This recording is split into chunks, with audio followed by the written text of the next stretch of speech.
Wow, this is breaking news because the NLC chairman has been kidnapped. Which of them really has been kidnapped?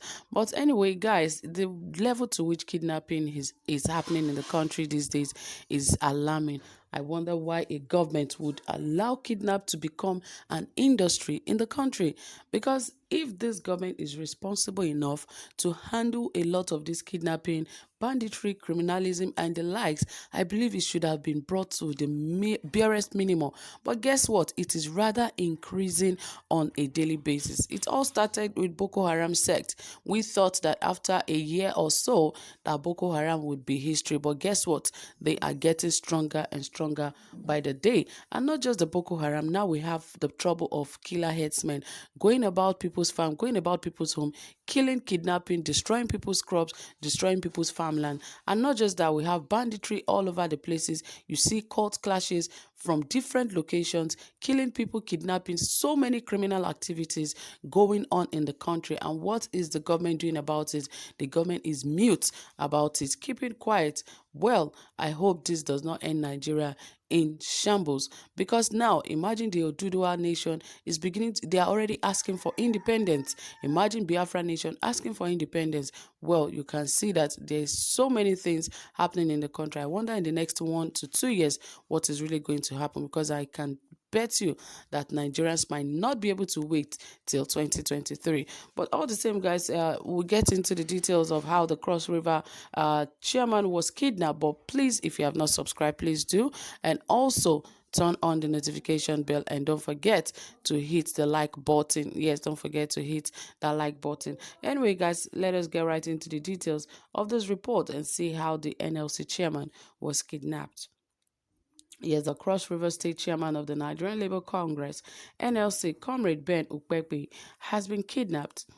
It was gathered that the victim was kidnapped in front of his house at Cross River Estate in Akpabuyo local government area of Cross River State.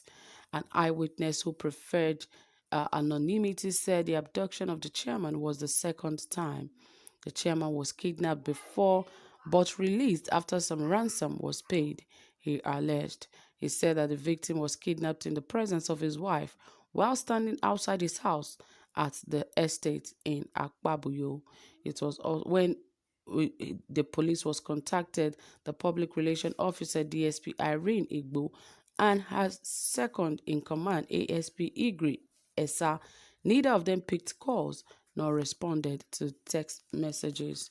Well, I wonder what this NLC chairman really owes them, because remember here that the report says that he was again kidnapped because he has been once kidnapped.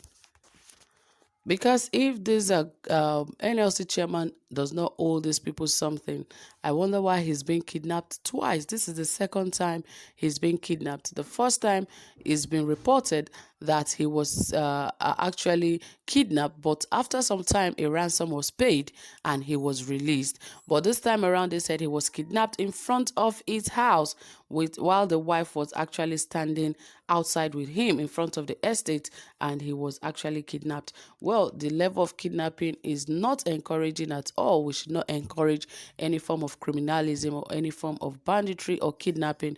But now that the NLC chairman has been kidnapped, who is behind it? Are we saying this is herdsmen or what? Who are the people that initially kidnapped him? I believe this government has a lot of work to do, because kidnapping is not just anything these days. It is now a very huge industry, a big one and flourishing one at that, because people feel that is the fastest way they can make money now, so they go into the business of kidnapping. We have also seen situations of people kidnapping themselves just for money. Yes, and the money, they got it at the end of the day. So you can imagine how this industry is actually flourishing, because people now kidnap themselves, call their family members, call those who are close to them that they are in serious trouble, and they release huge funds to them. And what is the cause of all this? No jobs, no security, there's nothing that the young ones can even fall back to after they suffering all day and night, going to school, going through so many stresses. At the end of the day, what is the reward from the government? They sit back at home, suffer, hustle so hard, And at the end of it all, there's nothing to show for it. That is why banditry is becoming a huge industry in the country today, because the government has no plans for the young ones in the country. The government is not planning anything to ensure that these young men and women are utilizing their talent. They are making use of what God has given them. Rather, this government is killing their gifts and even killing their talent. Not just their talent, even jobs creation is nothing to write home about. And imagine how Nigeria has become number one. The unemployment rate is now about 33% in the country. So you can imagine where the country is going to. By the time it is 2023, you can imagine what would have happened to this country. But really, I hope that the government do something about all of this, because the rate at which people are being kidnapped is alarming. And if care is not taken, this country will be destroyed totally, like it was in Sodom and Gomorrah. I hope that is not the intention of God, because I know God loves Nigerians so much. That is why Nigeria is still existing, because if God does not love this country, I bet you it would have gone down. Yes, it would have really gone down. But somehow the love of God is still shed abroad in Nigeria, and we should not take advantage of it, especially this government. They just take God for granted and believe that they can do as they wish. But guess what? You will just be surprised how these guys will begin fail in different ways, because what Nigerians are actually going through is as a result of bad leaders. Imagine even the NLC themselves are not even pure, because the last time Nigerians really relied so much on this labor congress. The minimum wage in most states have not been applied, different things. And a lot of civil servants have relied so much on these guys. But guess what? They keep failing even civil servants that they are supposed to fight for their rights. Imagine NLC chairman, the last time he said Nigerians were going to go on a strike, that the president has refused to implement the minimum wage and all of that. Everyone was excited that, oh, thank God we are together, that this time Nigerians are really going to fight for their right. But guess what? After the NLC chairman held a meeting with government, guess what? They came back and said the strike is no longer going to hold.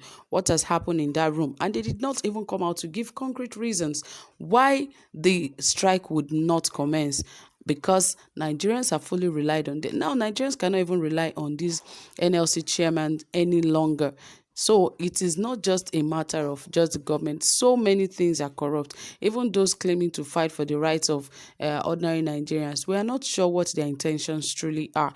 But at the end of it all, we just hope that their intentions are true and we get what we really want. But all the same, we hope that the NLC chairman will be released this time around. We hope they do not kill him, because the last time he came out after a ransom was actually paid. So guys, thank you so much for listening.